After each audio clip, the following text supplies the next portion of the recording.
Everybody, this is the Cafe Racer Podcast, episode 69. I'm Crash. Yeah, I'm Steven.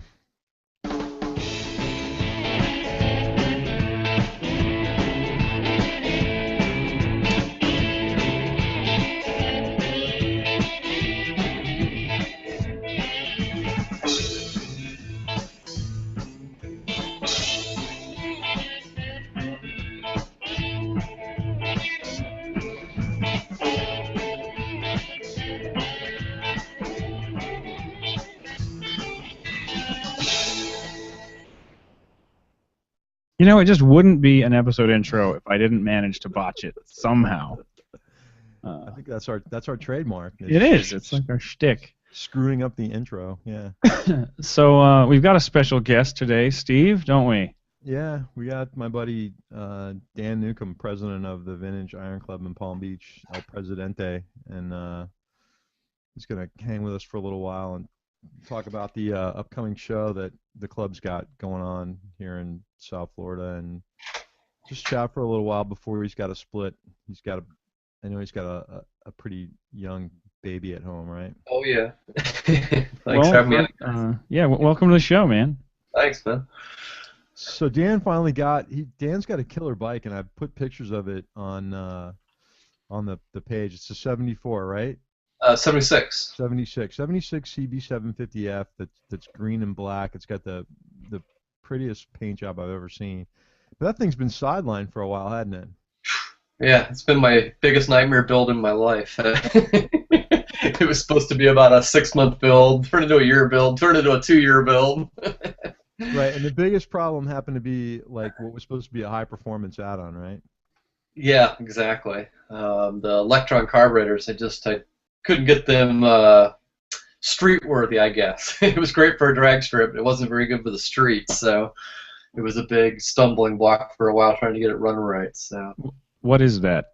I mean, I know what a carburetor is. I'm not that. No, Electron carbs, they're a slide carb. Okay. They're jetless, basically, so it's all or nothing with them, basically, so that's what it was on the streets. If you weren't full throttle and idling at 3,000 RPMs, it wasn't running. Okay. So. This is like not your first build either, right? Because I know you've got a CB360, right? Yeah, I've actually got my first build was a CJ360. It's a 76 too, and that's the black and white cafe racer that I ride most of the time. But yeah, I just finished the CB350. I'm working on a CB354 right now. I'm actually working on my son's first bike, an old 70s little 50cc Indian. And hopefully there'll be another CB750 in your garage when I get back from the hunting trip. And you can get that over there and get it running for you. So, and I know that your background is not, you're a commercial photographer, your background's not mechanics, but you've got like, I've been over your house and you got a really impressive setup in the garage, and it looks like most motorcycle shops. How'd you get started wrenching on bikes, and what made you kind of figure out like, hey, this is something I want to do, and started your first build? What made you start?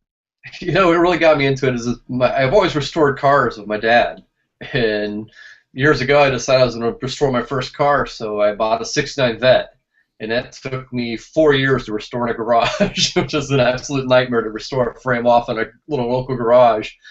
And I've always been into bikes, and we had a bike, so I started tinkering with them, and it was so much more feasible to work inside of a home garage on a motorcycle than it is a car to me.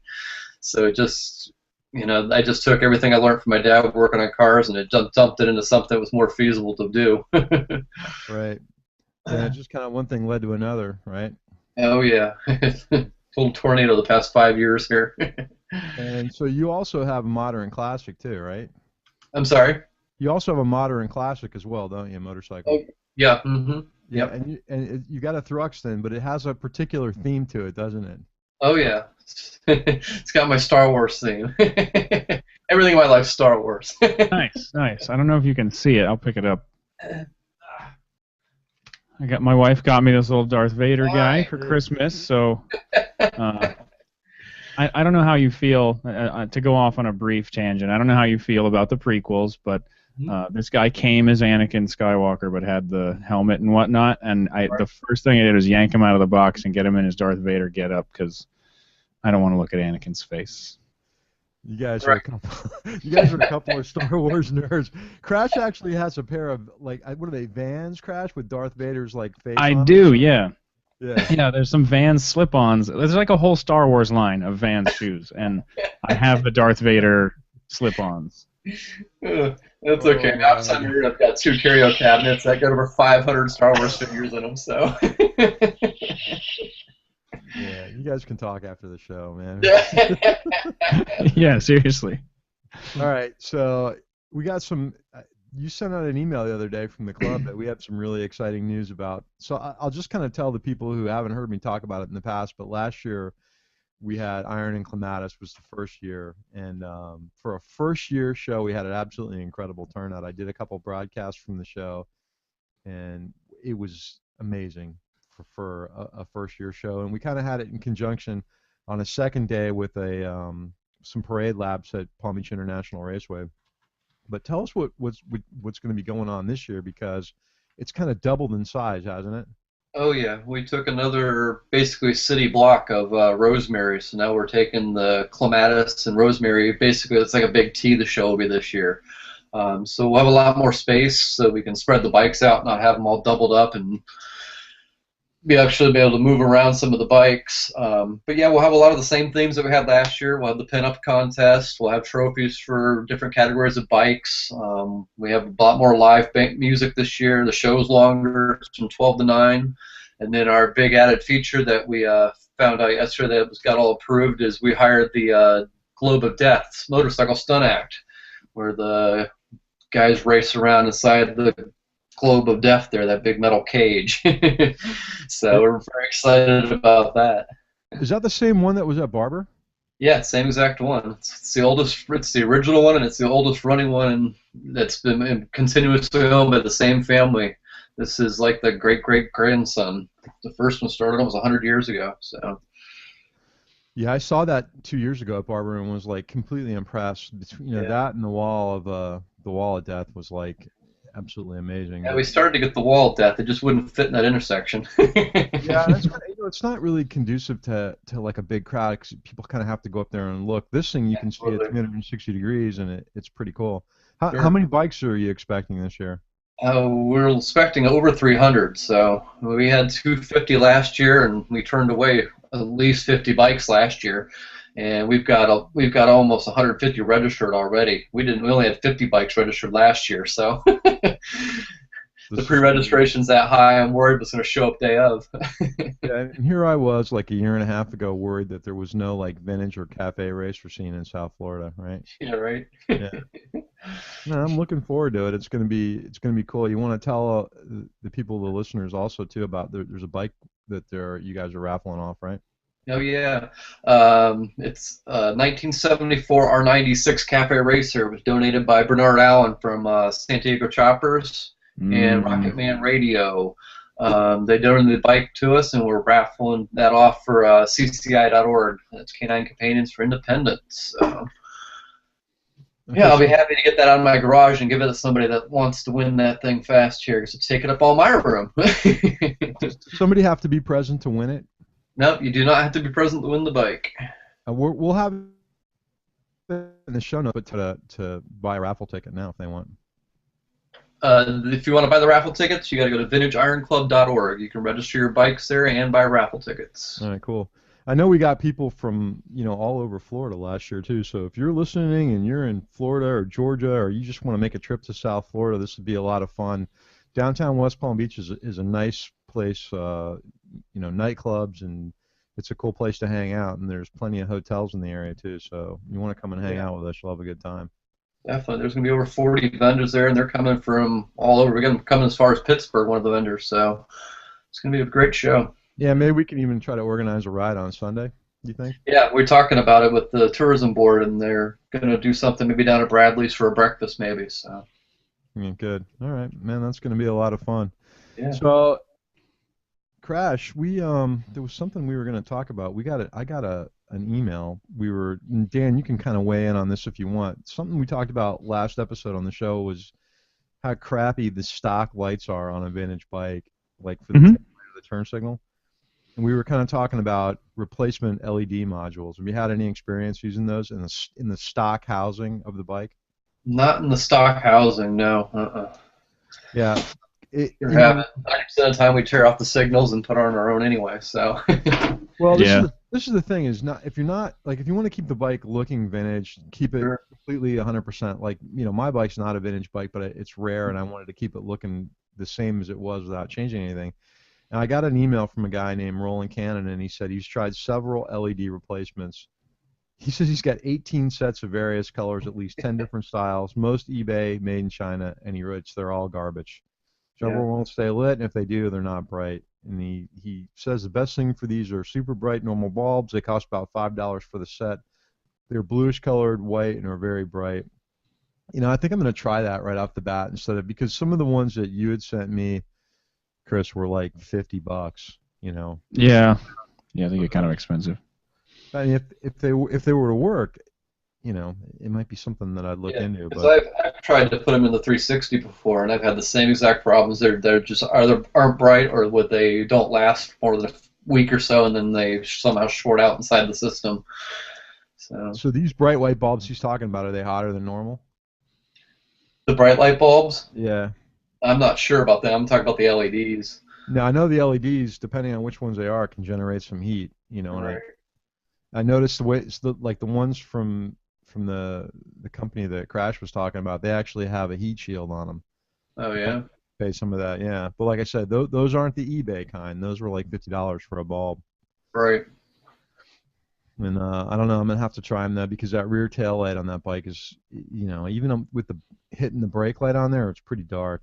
Right. I have people following me going, you can barely see it. So Yeah, I I've might, struggled with brake light and whatnot related to brightness, adequacy as right, well. So right. Hey Dan, the other thing I was gonna ask you too is the IMS show is coming up. Are you familiar with that? No. Tell me a little bit about it. That's Progressive's International Motorcycle Show. We've never had it in Florida. They used to do it in Atlanta, but I think even now they don't do it there. So it's big in New York and Los Angeles and other parts of the country, but this will be the first time they're going to have it in Miami. It's going to be the weekend, 2 weeks from now, I think, the weekend of the 16th, 17th, and 18th in Yeah, Miami I at the do Miami have that Beach on my Convention. calendar actually. Yeah. Well, I called them today, Crash, and got press credentials for that. oh, So cool. if I get back from the hunting trip in time, I'm going to go down there at least one day. And I was thinking maybe we could ride down, Dan, if you want to do that. Yeah. So there was a number you could call. Yeah, actually there is. There's a number of the person who does the press department. I spoke to her today, and she was I really probably very should have nice. done Yeah, I told her we had sent stuff in ahead of time and never heard anything, and she apologized and took care of it right away. that. Oh, cool. So I got emailed the press credentials right away. I'm looking forward to that and see what it's like. See how it compares to AIM, being that it's an older show. I get the feeling. I don't know how big they're going to do Miami. I've only been to Washington D.C. and Seattle shows, and the Seattle show was fairly small. The Washington D.C. show I think felt bigger, probably was a little bigger. But I'd really be curious to compare AIM to like the LA or the New York show because the LA and New York shows are the big ones where like they actually have real press show up and they do real like expo like trade show related things as opposed to just kind of having this traveling circus of motorcycle dealerships. Well, I got to tell you that the press day for AIM was really incredible, and I missed the beginning of it. But they actually had a section of the convention center set up as like a press area where they had manufacturers and vendors doing actual releases like they do at EICMA. They got up on the stage, rolled bikes out, did a big thing about it. They had refreshments for the press. They really kind of took care of you there. And the other nice thing about AIM as well is that there's demos. They have actual demos out there with not only for street bikes like they've had at Bike Week and Biketoberfest, but they had off-road vehicles out there. Now they were all side-by-sides, no dirt bikes or quads or anything like that. They were all side-by-sides, but they also had an area set up where you could bring your own either adventure bike or dirt bike and what they call the off-road experience. Now I didn't really see a lot of people over there, so I don't know if people just didn't know about it. So at the outside demo area, they had the regular street bikes going, and at the time when we went, it was Harley Davidson, Suzuki. The whole EBR debacle, where it really wasn't open, and then we went and bitched about it, and we got our rides, and then they opened it up to whatever was left of the public, and then they also had Kimco there, and Yamaha, both Yamaha and Star motorcycles. So it was pretty cool, and they also had Quad Ski there too, which is that big giant looking cross between a four-wheeler and a jet ski type thing. It's a two-seater. They weren't actually letting people drive it, but they were doing a demo where they were driving it off-road and then into the lake, which was kind of cool. Huh. So this thing's like 40 grand, and it can go, drive around the road and then drive in the water, and it's street legal. Yeah, it's pretty neat. You didn't get a chance to go to AIM, did you, Dan? No, I didn't. I just got back from Barber, so it was too much of a turnaround for me.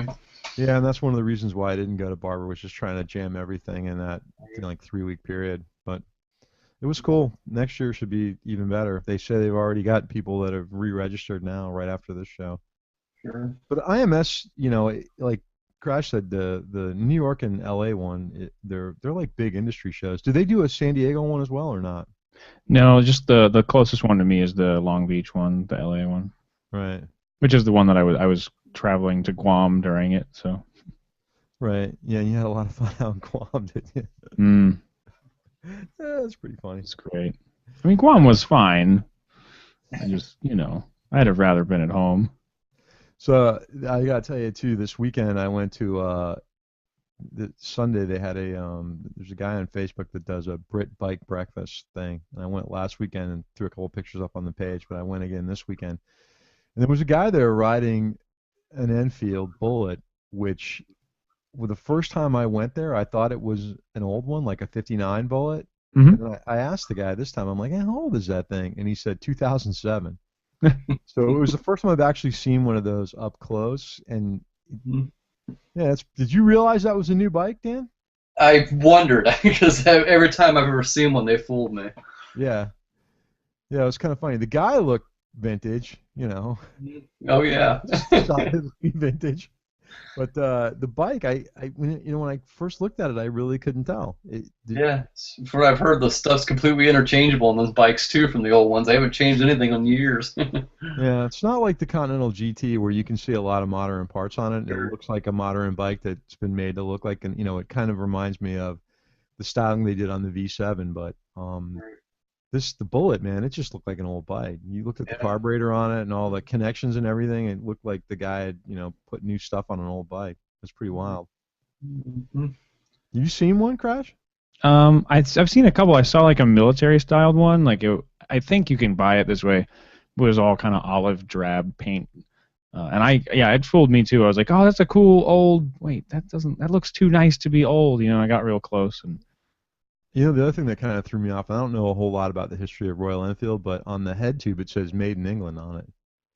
Does it really? Yeah, in big letters. That when I first saw that the last weekend when I went, I'm like, oh, that's probably an original, and I kind of looked at the bike again this weekend and said, I gotta ask this guy how old this thing is. It's 2007.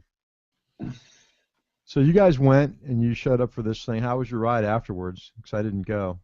Oh, it was good. We didn't follow the guys that did the breakfast. We kind of went back towards our neck of the woods there, but yeah, we had a good time. I had never been up to that whole area at Stewart and stuff, so it was kind of nice to go somewhere different for once. So. Yeah, there's like typical in most places in Florida, there isn't a lot of great riding, and that's why I kind of took us up that the back road there instead of on Federal Highway. Mm-hmm. But you always run the risk on that road of getting somebody who's following the law and doing the speed limit. Oh, yeah.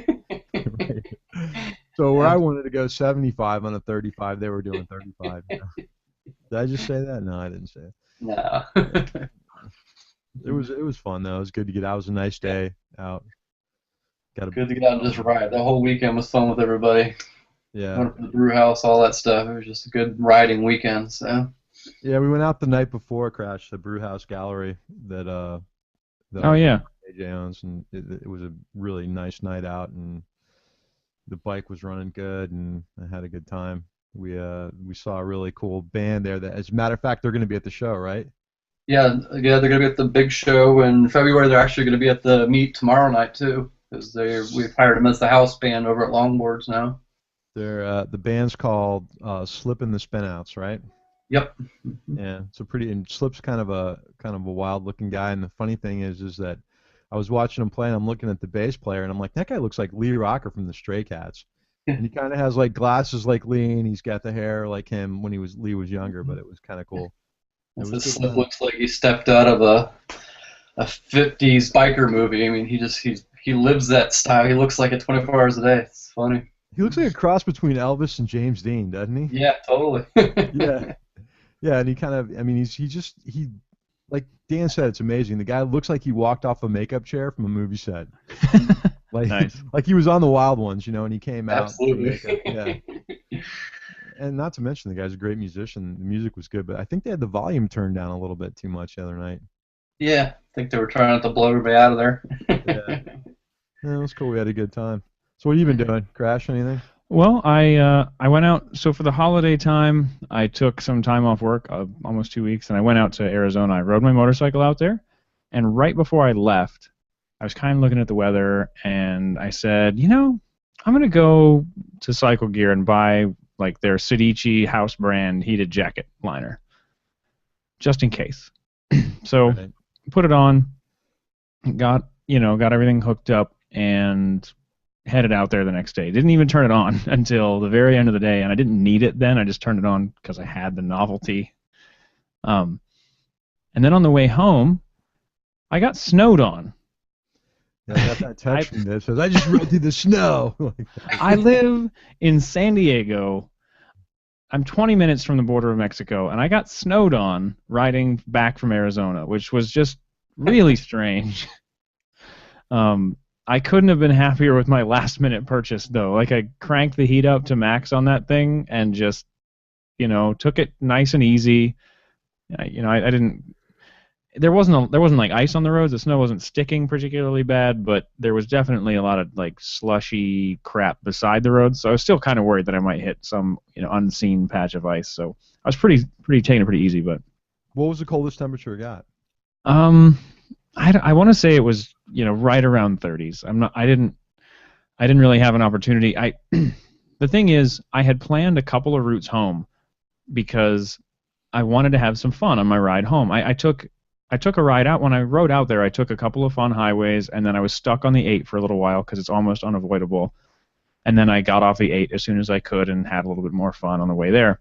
So I planned this ride home that I could have left and gone through Joshua Tree on the way home, which would have been really cool, or I could have gone through this other place. Anyway, it was raining from the second I got on the bike. And it didn't stop raining for about 3 hours of the 6-hour drive. And then it was not raining for about an hour, and then the snow started. So all of my plans for having any kind of a fun like picture, maybe I would decide to actually pull over and take a picture for once in my life kind of riding. I said to hell with that. I'm going to get home as quickly as I can, and I just stayed on the interstate the whole way. So I didn't really ever stop to figure out the temperature. What tires are you running right now? I have Avon, like a sport touring Avon in the front and a slightly different one in the back because they don't make the same, like the matching one for the back. Right. How was that in the rain?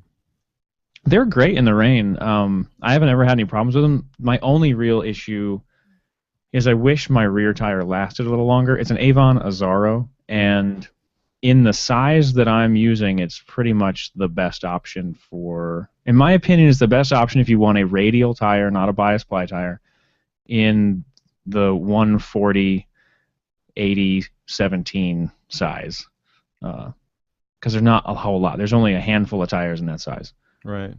But my front tire is an Avon Storm 2, and that thing's been fantastic. It's, the rear doesn't last as long as I'd like I said. The front has been, it's typical front tire. It's lasted 1,000,000 miles, so. Yeah. Those are the Avons I put on that 750. It's the first time I've owned a pair of those. I love those things. They just stick to the road. Which Avons did you get? The Roadmaster or The Road Rider? Road Rider, something like that. Yeah, the AM26s or something they're called. Yeah, I've heard those are really good too. Yeah. When I change both tires, though, because my front will be due for a new one when I need a new back one now. They're really close. I've been thinking about going with some Dunlops. There's a The only real reason is that it's an aesthetic reason. The Dunlop has a 150 tire that's made to fit a 3.5-inch rim, and so I can get a slightly wider tire, and I've heard people say really nice things about them. They're another bias ply tire instead of a radial, but whatever, who cares?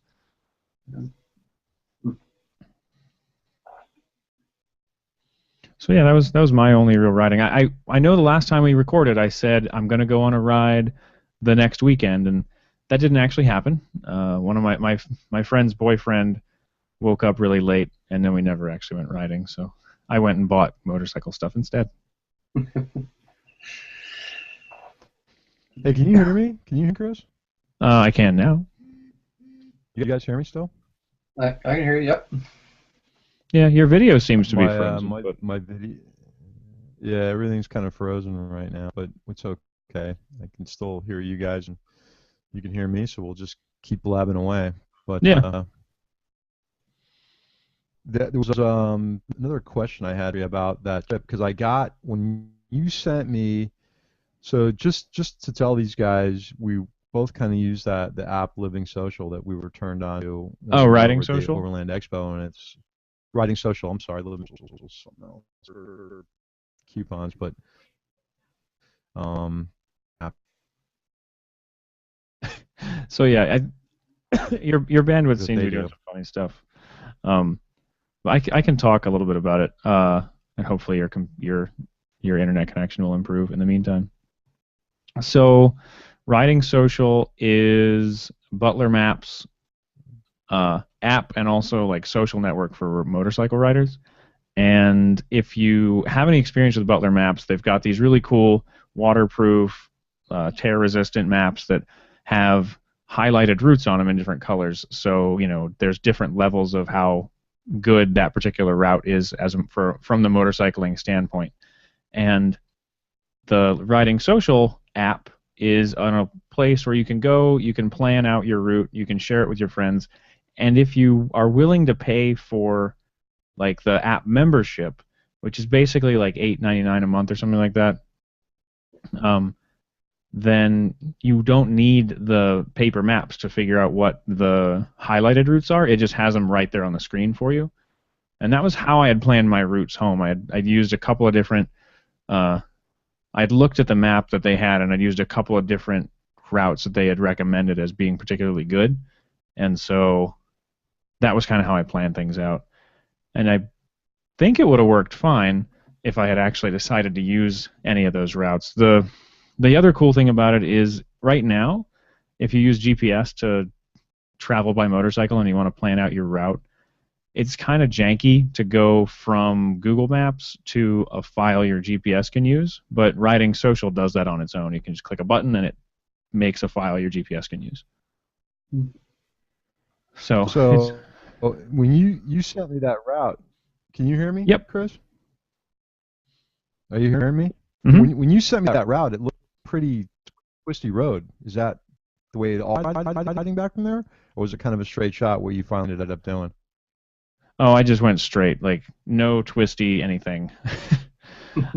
I was planning on riding some really fun, really beautiful roads, and didn't at all because it was cold and snowing. Because I also am pretty sure that those roads would be not very well maintained, and the interstate was, perfectly clear. So it's funny. I'm getting a text right now, and I think this is the problem I end with is my texting me telling me the problem streaming a movie at her house, and we're on cable here, so I know that I'm splitting that bandwidth probably with her. Nope, and there he's gone. Well, what do you know? So he's like, I think this is the problem. Boom, gone. So Dan, do you ride every day? Like, are you like a commuter on the bike, or? No, I'm not. I wish. I am actual day job. I'm a commercial photographer, so I have quite a bit of gear. I have to bring to places. So, riding's just a hobby. Hey, I can totally appreciate that. I'm in the Navy, so I don't usually have to take a whole lot of stuff to and from work. So I try to ride when I can. Sure. The bike is down for the moment just because I washed it right after I got back from the trip, but the chain really needs to be relubricated and all that sort of stuff after getting all that sandy, salty crap on it. And I don't really want to risk it. Yeah. We're getting plenty of ride-in lately because I'm trying to break in the new bike, so I need to get 500 miles on it before I can mess with it a little further and get the rest of my tuning done. So it's been actually nice because it forces me to get out there riding every day, like recently. Yeah, that's always, it's always nice to have an excuse to get out and ride and, do something you enjoy. You can find time if you have a reason, so. Yeah, for sure. I haven't actually seen this this bike that you have. Is it like in pictures somewhere for people to see your 76? Yeah, sure. I mean, it's on our Facebook pages and stuff like that. Sure, as I'm showing it off, just like show my kid off all the time now. Yeah. How's your kid, by the way? Yeah, he's awesome. He's starting to walk a little bit, so I'm getting ready for that terror.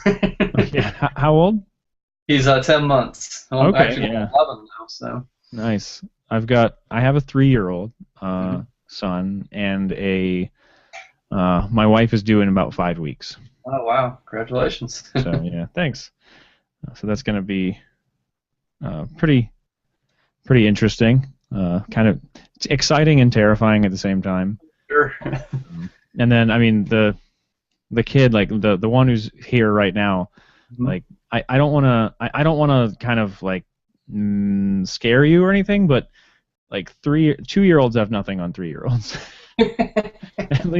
At least in my experience with me and my wife and our kid, like right. He was a pretty chill. Honestly, I gotta say, on a totally non-motorcycle related note, that my son was like the best starter baby ever. He was super calm, never really gave anybody a hassle when he was little. He didn't cry the second mom handed him to somebody else. Like started sleeping through the night at a relatively like not immediately, but didn't take him forever and stuff like that. So it definitely, for me especially, because my wife grew up around kids. I was an only child, and all of my cousins and stuff are older than me, except for one, and so I was never around little kids growing up, and I was completely terrified the first time they handed him to me. They're like, "Why do you look like you hate him?" And I'm like, "I don't hate him. I think I'm gonna hurt him or drop him or something." And somebody was like, "He's pretty durable. You're gonna be okay." I can relate to that exactly. Yeah. And then it sounds bad when I say it, but like a friend of mine told me, because right after so in the Navy I get 10 days off free when I have a child born. Right. And it's to help my wife kind of get settled back in the house and get used to having the kid around and to help out and stuff like that. Well, I came back to work, and my buddy John was like, "So how you liking the new kid?" And I was like, "He's okay, I like him, I guess." And he's like, "Dude, don't feel bad if you didn't have that the instant I saw him, I loved him more than anything else in the world experience." He's like, "When I had my kids, which I love them to death now, but every single one of them, when they were born, it took me a couple of weeks, in some cases like a month, before I really kind of got adjusted to them, not just being some intruder on my territory." So, yeah, which was definitely the case with me and my son. Like now that he's around, once he started to have kind of like any sort of hint of a personality, he's awesome. But yeah, exactly. At first, I was just like, kid. Yeah. I'd have to do things for you. Clicked on, all of a sudden the personality started coming out of him, made it a lot more fun. Absolutely, yeah. So, is there anything else you'd like to tell the listeners about? Well, it's all right if the answer is no. No, well, tomorrow night's our monthly meet, so that's gonna be a lot of fun, I think. So, if there are any listeners in the Florida area or in the area of Florida you guys are in, where would they find you guys if they wanted to? We are in downtown West Palm Beach, the 500 block of Clematis Street, the second Thursdays of the month from 5 to 9. All right. And you're online at vintageironclub.com? .org. .org, right. I knew you'd said it, I just couldn't remember. Yep. There's a Facebook page too. Yeah, obviously the Facebook pages. You can find Vintage Iron Club. If you don't have a Tumblr, I don't even want to talk to you. Oh my goodness. Steve had to get me to do the Instagram because I wasn't doing that. We did for the club. I think I've posted 2 pictures to Instagram now. Yeah, we have an Instagram account that Crash never uses, and he goes to all this cool stuff in San Diego, and I get like one selfie of him with a new hairdo, and that's about it. I'd have to go to cool stuff, and I'd have to take pictures. And I don't do either of those things. So you got a damn camera in your phone, man, and that thing works fine. You can post right from your phone. Most of the stuff I do is off the iPhone, you know. I'm a professional photographer. 90% of what I use is by phone normally. Well, I mean, the best camera you've got is the camera you have. So you got that right. Yeah. One of the coolest things I ever did was buy that Micro Four Thirds, where I could just turn the Wi-Fi on that camera and go. It'll send the images right to my phone, then I can post them on social media. Yeah, I've thought about getting the Wi-Fi SD card for my camera. Well, have you seen that thing that Samsung makes? I forgot what it's called, but Samsung's actually got a camera. You know, it's a consumer digital camera that uses the phone app in the camera, so it actually has a cell phone radio in the camera. Yeah, I've seen that. It's like a camera with a phone stuck to it. Yeah, and the whole back of the camera looks like your phone, so you can actually sit right there, take pictures, and have them going right into social media all at the same time. Which, that would require another data connection for me to pay for.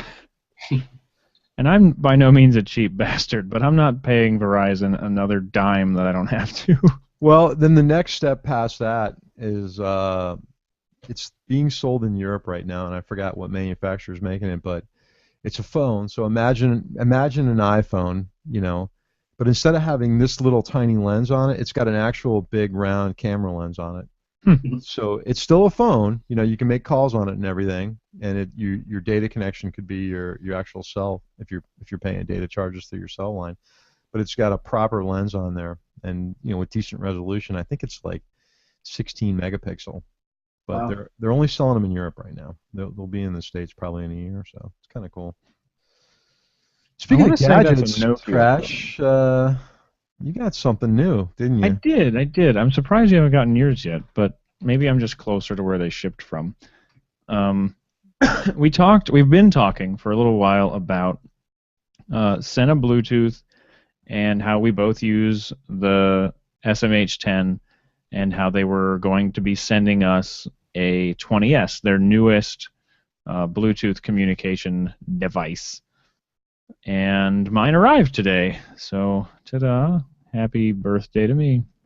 So we'll be checking these things out, and Dan, you should pay attention because the last conversation you and I had is you wanted to get a bike for touring, right? Right. So here's the thing: is Sena's got, you know, Chris and I wear modular helmets besides, you know, the like I wear a full face and he's got a 3/4 helmet, but typically when we're touring, we're wearing a modular helmet that's got the communication built into it. But Sena actually came out with something else that they're going to be debuting soon that's designed for 3/4 helmets, so all the communication system's in the boom. So everything's hidden. You don't have anything hanging on the side of the helmet that looks dorky, especially on a cool, you know, helmet that you've got like a Metal Flake paint job on. Is that show up on their website yet? No, it's not. Neither is the 10C. So none of this new, I'll just check real quick, none of this new technology that they talked about at AIM has shown up yet, but we definitely want to get one of these things and kind of take a look at it so you guys can, the guys that like to wear the 3/4 helmets can see this thing. Right. I'll tell you what the number is on it real quick here. Did you decide on what kind of bike you were going to get yet? Not at all. I was actually going to go down to that's what's his name, the Stewart guy, Florida Sports, and look at some bikes down there and talk to Dennis down there a little more. So right. Start shopping. What are you thinking about? Like, I don't even know. I just literally started thinking about getting a new bike. I've got that Thruxton and the wife rides in the back of it. They take the cowl off, and it's too small of a bike to do anything other than Yeah. bar hop on, you know. Yeah, I've got my Bonneville, and when it's just me, I don't mind riding indefinitely. But with my wife Haley on the back, it's just no. I'll let you ride the Tiger, Dan, the next time I see you, if you want to, just so you can kind of test ride. That's an 800cc triple, Right. and it's like it's their smaller displacement adventure bike.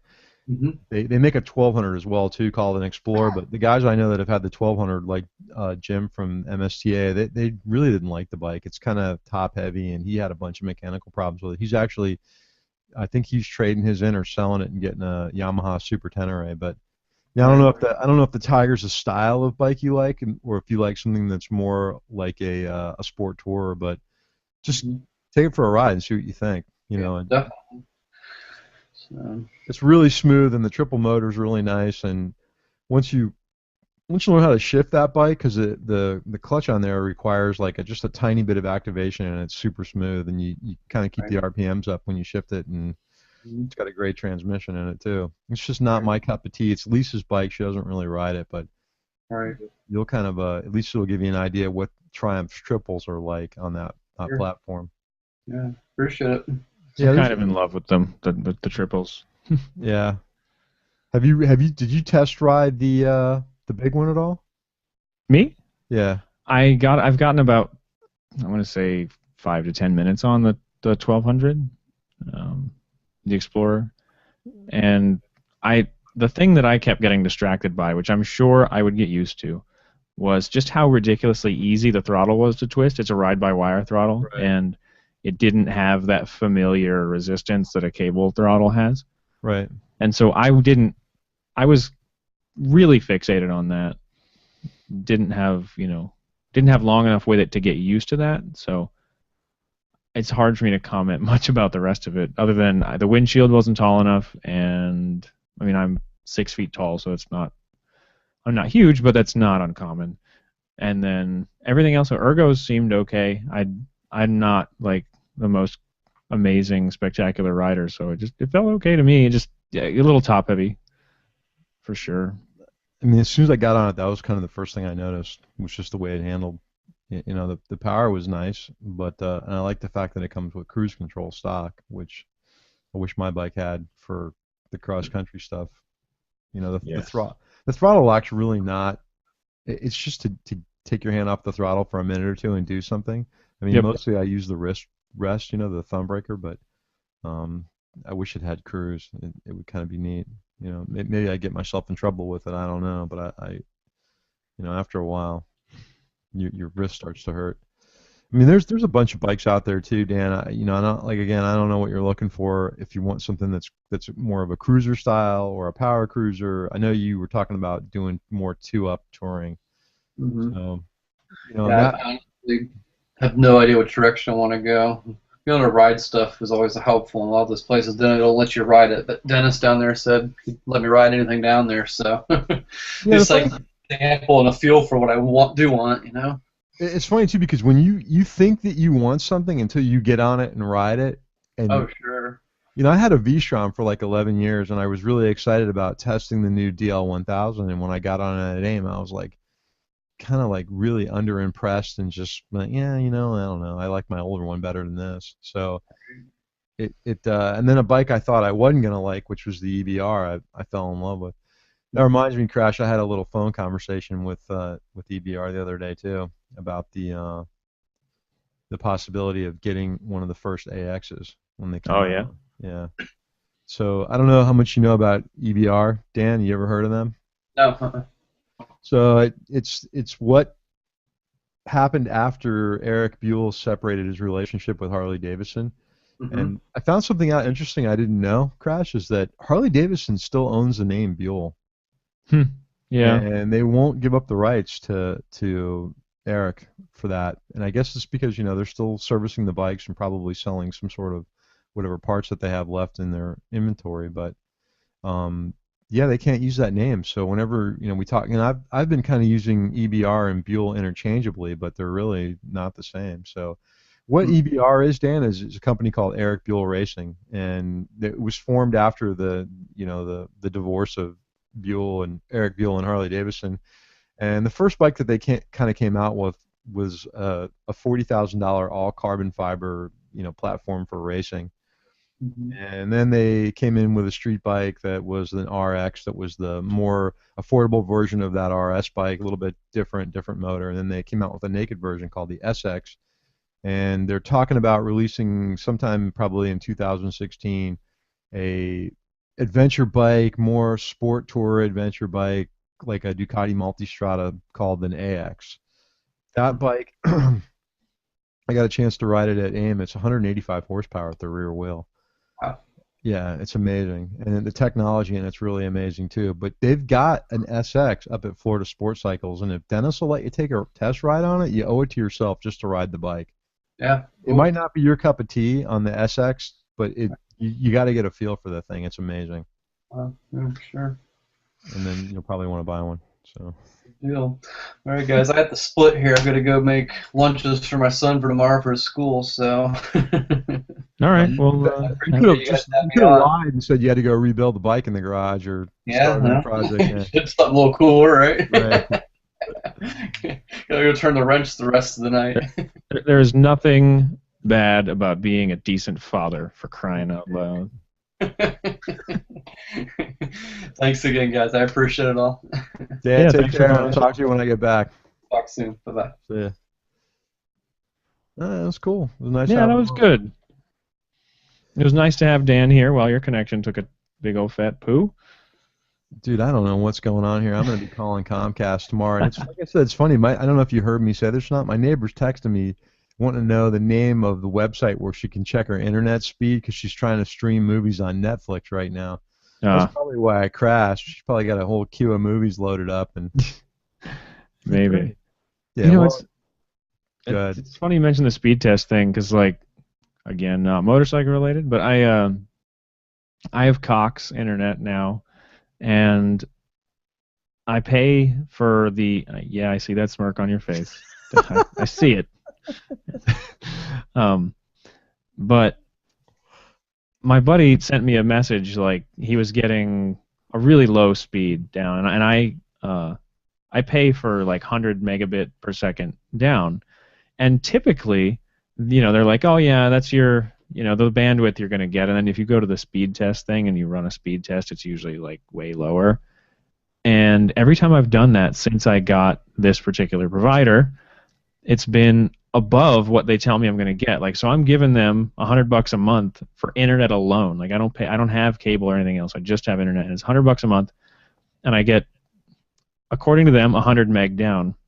Right. The other day I got 167. What are you getting on the upload? Like 20. Oh my God, that's unbelievable. I'm still in kilobytes on the upload. Yeah. That's unbelievable. And is that cable or DSL? It's cable.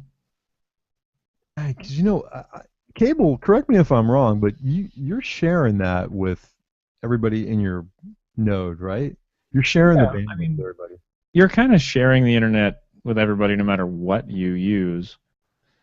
Just like, perfect example. I downloaded a 40 gigabyte video game the other day, and I wasn't getting 100 megabits down then because I was on, there was their connection as well that I was dealing with, and how many people were logged into them. So I'm sharing their bandwidth with everybody logged into them.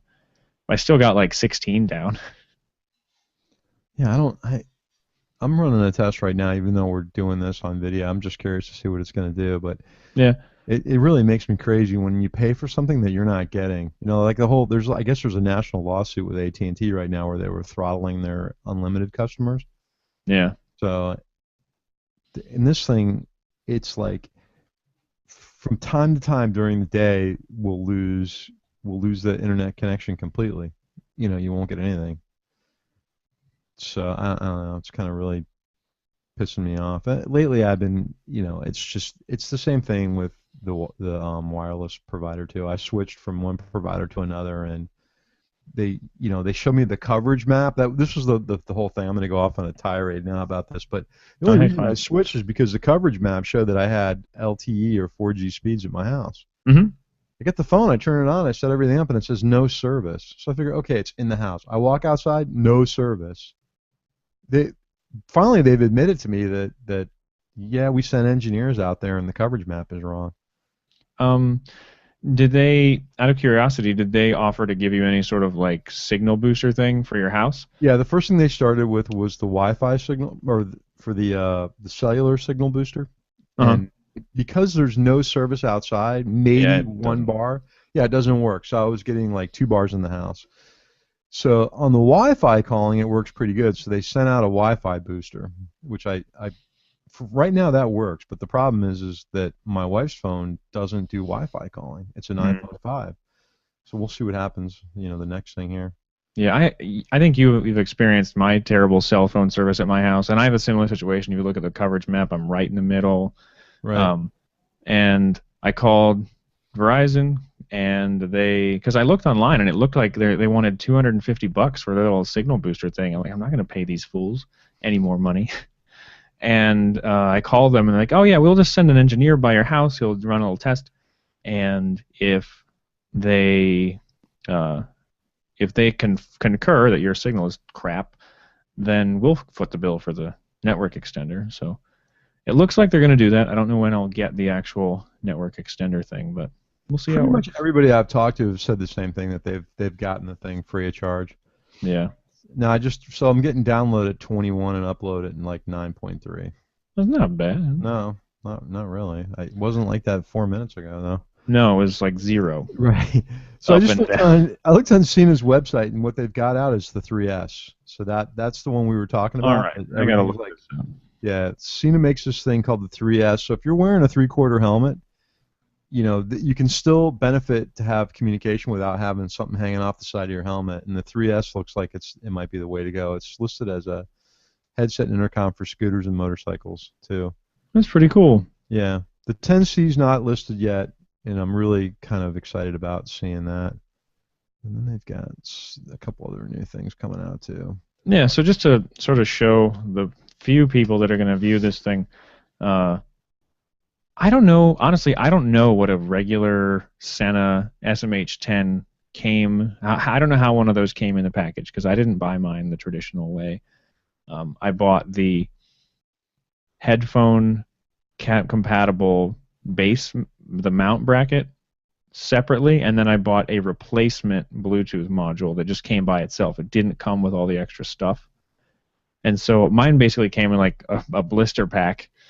But Sena pretty much went the typical like very nice, elegant packaging route with this thing. And so you open it up, and there's a nice little vacuum like molded area where everything fits.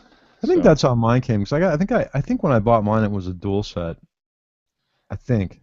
I had Cardo dual sets too that came packaged like that and boxed with like a magnetic closure and everything. But I'm not sure. I don't have it with me, but it appears like the 20S seems like a smaller profile than the SMH10. Have you? Oh yeah, it definitely is. I compared them when we were at AIM. Yeah. It's narrower. What's the mount look like? So I'll pull it out. So yeah, these are the speakers. They look just like speakers, and I'm gonna take them off. But the mount just looks pretty much like the same. Well, listen, leave the speakers in, because the way that technology works, and I'm almost 100% positive on this, is that when you plug in the earbuds, it cuts those speakers off. Oh, I know it does. And you don't have to cut the speakers off or anything. There's a screw and a connector, and it just pulls off. Right. But no, the only reason I may take them off is there's not a lot of room in the ear cup areas of my helmet. I got you.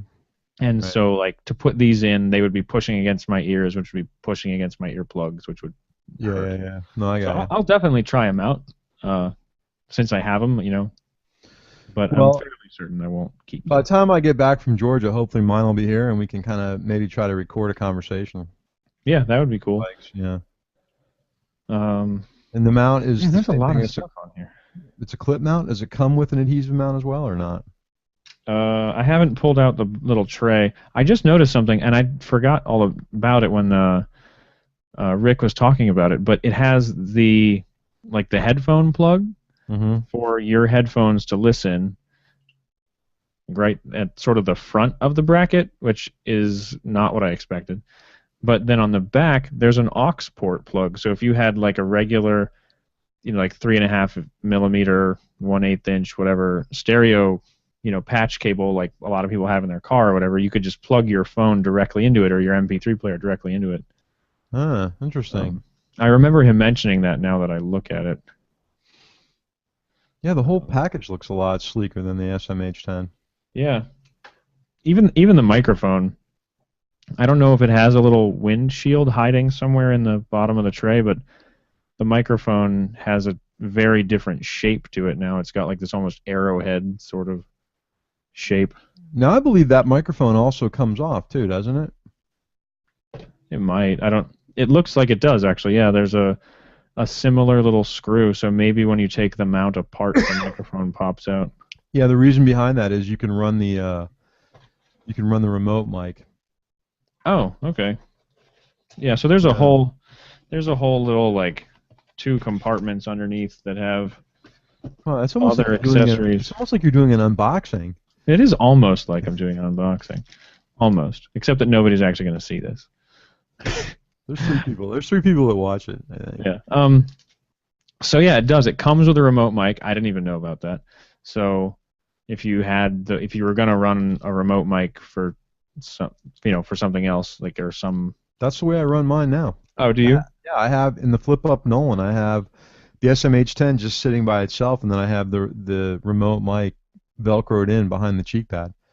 Oh, it just seems to work better on the flip up because on the Nolan, instead of having to like run it in underneath from the bottom. Well, mine kept getting like clipped into the hinge. And yeah, and I don't know how yours is, but on the Nolan there's like an air dam, a chin dam that comes down. Yeah, so I've got one. It seals all up. Mine's not very effective, but it's there. Yeah, mine really is. When they talk about 5 years on a helmet and the thing's starting to loosen up, it's about time for a new helmet for that modular. Yeah. So there appear to be a couple of different little like ear pad things for the speakers too. Mm-hmm. Probably to keep them from grinding your ears to bits inside your helmet. More the windsock or pop more foamy things. I'm looking for that actually. There's a replacement for the clamp side of the. Sorry, I'm holding it up in the wrong place. A replacement for the clamp side for the mount itself that actually clips to the inside of your helmet. That's the adhesive mount too, isn't it? Yes. It has screw holes in it, but yeah, it appears to be adhesive. And it comes with a little patch cable for you to plug your alternate device into if it doesn't have Bluetooth. I do really like Bluetooth music. There's a lot of audiophiles out there that don't like it very much. I really prefer because I don't have like this super sensitive ear to music or sound quality. So as some of our listeners may complain about actually, but I really like using Bluetooth to get my music or my podcast or my audio book or whatever into my ears. The only thing I've noticed, and I don't know if it's because of my phone or the Bluetooth, but let's say that I've got the thing connected and Oh man, I hate to interrupt, but thank God there's a micro USB cable in here. I don't know what I possibly would have charged the device with if they didn't send me one. I've only got 1,000 of them. I really do have probably like 15. Wait a second. You want to see something really good? Check this out. I'm going to grab my camera here and...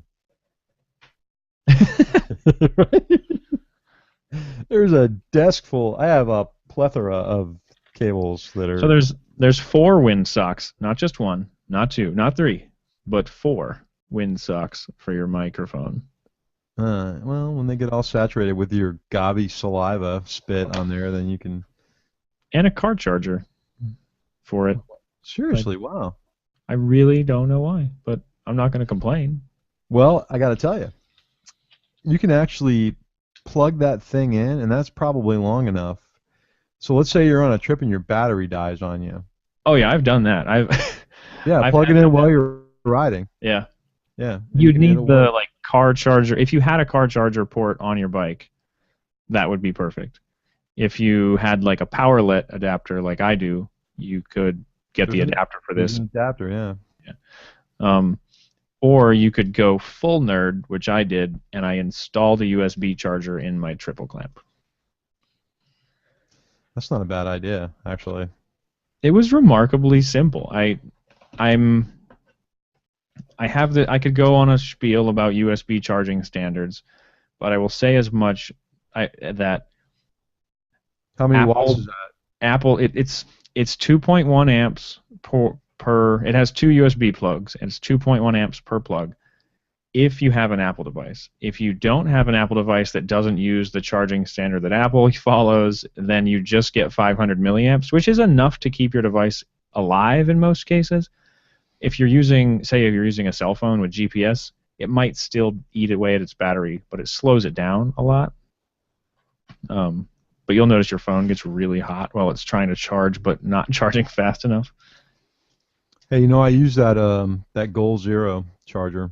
the other Oh day. yeah, Yeah, it was kind of cool. It worked pretty well. Charged the phone up, and then I recharged the battery pack off of a USB because it was at night when I used Yep. it. But I'm gonna take it with me on the hunting trip and use it to keep stuff charged up as well. I ordered from Amazon the other day. Since we're on the subject of like charging and whatnot, this little guy, which has a USB cord like attached to it, Mm-hmm. and when you plug the USB cord on this into your charger, and then you plug your phone's USB cord into the side, and then into your phone, and this will tell you how many volts, how many watts, and how many amps are currently going through to your phone. Probably useless information for I was gonna say, for what reason? for most people. Why would I want to know that? The only reason that I was concerned with it at all is because I seem to go through USB cables a lot. Like I'll use a USB cable, and then all of a sudden it starts charging really slowly, and it's because the wiring breaks down inside. Because I get I buy cheap ones, I guess, and this would help me go, oh well, yeah, there's obviously way less current than there should be going through. So it's not my phone, it's my cable or whatever. So I'll tell you a little secret about the cables. If you buy them from Radio Shack and you pay like the extra $1 for their warranty, you can keep getting free ones. Huh. When they take a crap, go back in the Radio Shack and say this isn't working anymore, and they'll give you another one. Huh. Well, I might have to do that. I didn't realize they had that replacement program on something as inexpensive as a cable, but I went the other day and bought like, a $14 cable, and she's like, "Would you like the warranty replacement?" I'm like, "How much is that?" She's like, "It's $1.20 or whatever it was." I'm like, well, "What does it do?" And she's like, "Well, if the cable goes bad in like 3 years, we'll give you another one."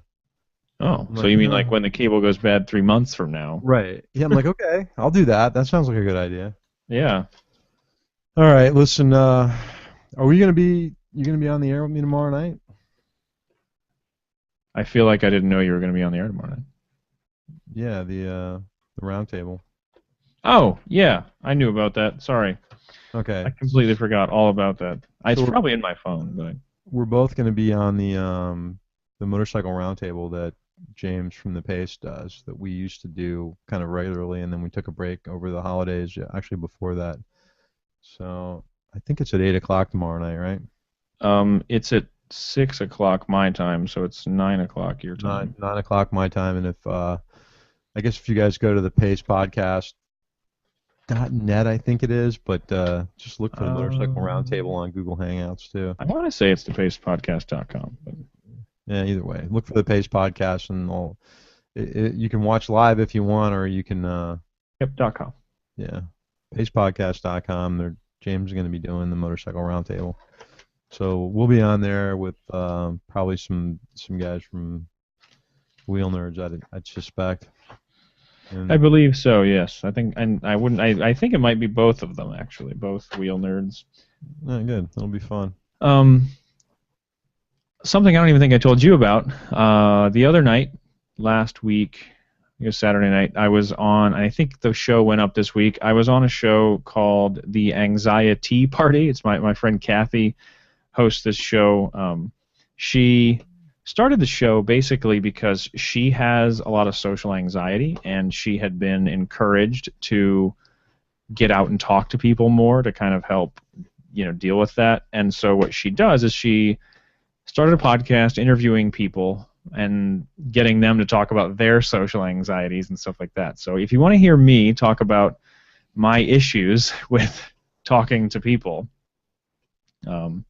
then check that out. It's anxiety, like you spell like the regular word anxiety, except that the last bit is TEA, like I gotta look this up here. Hold on. Yeah, it's called the Anxiety Party. We'll have to put a link in the show notes or something to it, but yeah. So I was sort of a last-minute guest because her other guest bailed, but yeah, it was fun. It was, there was certainly a little bit of awkwardness because it's the kind of an opportunity to publicly bare yourself a little bit, but whatever. So you have social anxiety talking? Yeah, a little bit. You could listen to the episode and I'll get into it more, but spell it again? How do you spell it? Anxiety, except that instead of ending in a TY, it ends in TEA. Yeah, right. But yeah, it was fun. It's not so much like I have a hard time with this kind of thing, although I did like freak out a little bit when you suddenly disappeared from Google Plus. I was like, oh crap, what do I do? Oh my god. But you did this for over a year by yourself. I know, but I had a plan then. Like, right. I planned things a lot more than we do now. You don't like the format? It's just no, I do. But doing like solo NPR style podcast was less fun. Hey, did you happen to catch the episode of Saturday Night Live when they parodied the whole Serial podcast? No, I need to see that. I really need to see that. It's really pretty hilarious. And for people that don't know what Serial is, NPR has this thing called This American Life, and then they did a I guess it was a 12-episode podcast that was basically talking about a court case where somebody was convicted of a crime, and they, it's just when I first started listening to it, I got hooked on it and kind of listened to like everything. The back episodes I'd missed, like all 6 or 7 of them, and then I was like waiting for every Thursday to come around to hear it. Then after it got over and done with, and I saw the Saturday Night Live episode, I'm like, man, that thing was really stupid. Fred Armisen, back when he was on Saturday Night Live, used to do an Ira Glass impersonation, and right after like some big NPR-related story, I don't remember what it was, but it was a really big NPR-related news story. He was finally like, oh my gosh, I can actually use this stupid impersonation on the show sometime, because it wasn't some kind of thing that like most people were going to know about.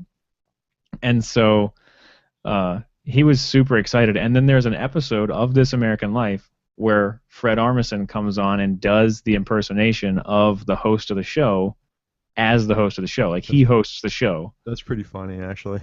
Yeah. And so he's all like, Act 1, like doing the whole Ira Glass voice. I think that having Saturday Night Live parody a podcast really legitimizes it, and it really is kind of the new form of media. So, Serial was getting like 5 million downloads. It was incredible. I know.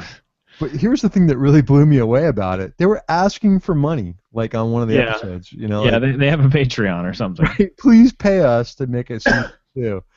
You're getting 5 million downloads, and they're sponsored by, again, I don't know what they negotiate. By MailChimp, making hats for cats and small dogs. MailChimp or whatever that one person can't pronounce it on the beginning. I know. Which is kind of hilarious. It's definitely MailChimp. Right. So, there's been like a lot of, like, I'm on a couple of Google Plus things that are like about podcasting, and there's like 50 podcasts about podcasts, which I listen to a couple of them, and it's so meta. I've learned a lot of stuff from. So, hopefully it's improved our audio quality. Me going to these sites and listening to this stuff, but I never really thought that it would be as big as it was with something like Serial, where they're having millions of people download it. So. Yeah. So, what do you have coming up in the near future? Well, actually, tomorrow I'm packing to leave for a hunting trip, so it's got nothing to do with motorcycles. But I'll be in Georgia hunting for a week, All right. and I'm in a similar situation. In really, about well, I'm not going hunting, but in about a week and a half, I will be leaving. So not this Sunday, but next Sunday, I will be leaving to go to Washington, the state, not the city, for more delightful Navy stuff. And it sounds like it's not going to be much fun at all. oh really? When we went to Tucson, most recently was the last place I went. Well, I went to Guam. So I went to Guam and stayed in a hotel and, did what I had to do at work and went back to my hotel and did fun stuff at the hotel. Tucson is pretty similar. It sounds like when we go to Washington, we'll be staying at, there's a joint Army Air Force base there. And it sounds like we're staying on the Army side, and it's a pretty old base. And the barracks we're staying in is like this giant open bay with just like beds in it, and so it'll be me and the other guys probably on my shift because I think we're splitting it up by shift, so that there's not day shift and night shift people trying to hang out in the same space and keeping each other awake. But just in a giant, one giant room full of beds, like kind of Full Metal Jacket boot camp style, living situation. Are you guys gonna have pillow fights? Probably not. You never know. I really just, as long as there's not some extremely loud guy beating a trash can and swearing at me all Right. night, then I'll be fine. It's years ago when I first got in the fire department, that's what our bunk rooms looked like. They were like a barracks, one Mhm. long room. We were all really young. We had pillow fights, but it was our pillowcase with our shoes stuffed in the bottom of them. So you were like trying to knock each other out, It was- See, I've got a really heavy pillow. Like the pillow that I sleep on is one of those like part memory foam, part regular pillow things. But if I hit you with it, I could really hurt you. That's what I have too. I've got an all memory foam pillow, and they are heavy. Yeah. Yeah, well, no, I don't really have, besides IMS when I get back, I don't have a lot on the radar, and I'm really wanting to plan a trip for the summertime, maybe Yeah. up the East Coast. I'd love to be able to go to Maine, places I've never been up in the Northeast. So if you are in the San Diego area, I was actually talking a bit with Dave Hargraves of Cerberus Motorcycles while the show was going on, and Mods versus Rockers is in the San Diego Mods versus Rockers is January 23rd through the 25th, and I haven't been to one in San Diego, but from what I hear, they do an extremely good job of it. It's a very well done and highly entertaining event. I will not be here though. I will be in Washington. I'd like to go to one. I'd like to go to the one in Chicago actually. Yeah, for sure. It's supposed to be great. Um, Another I- thing too, kind of off Okay. topic, real quick before I forget, and I gotta send this to you so you can put it in the show notes. So it's got nothing to do with motorcycling, but it might help out a listener here or there. I just bought one of these high-end extreme coolers, and there's a company that's a U.S. company called Brute Coolers, Brute Outdoors, and they have a U.S. made roto molded cooler with 2 inches of custom insulation foam in it. So I don't know if you're familiar with these like Yeti and Grizzly and all these really high-end coolers. They're not cheap. They're pretty expensive, but they work. And the last time I went hunting, we had a decent igloo cooler that in like 2.5, 3 days the ice was pretty much all water. And my buddy's Yeti cooler 7 days later had ice in it. Yeah. So So which one did you get? the Brute 100 quart. All right. But here's the cool thing about it is they sent me an email with a code to use that we can put in the show notes. And any of the listeners want to get a cooler, they'll get $15 off. Oh, cool. So it's a nice little gift that they do for the people that buy their coolers. So I'll send you that link, and that way you can put it in the show notes, and people that are listening can. Yeah, definitely. If they're in the market for one of these high-end, expensive coolers, they're not cheap. They're actually in that category though. They're about $50 to $80 cheaper than the competitor, and there's some comparison videos on YouTube that kind of speak for themselves. So, and they're American made, which I like. Yeah. So I'll send you what- that. One motorcycle related thing I might get to do while I'm in Washington, and I'd like to thank Chris up in Tacoma. He's also one of our Patreon supporters, so he's kind of like my boss. Oh, very in a cool. way. but he heard me talking about going up to Washington, and said, "Hey, if you want to come up, if you're up here and you get some time off and you want to go for a ride, I've got an extra bike, that we could go for like a ride sometime." So if I have a day off, or if I can get some time, because I'm going to be on a night shift anyway, so I might be able to use my daylight hours to go meet up and grab lunch or go for a quick ride. So that would be quite fun.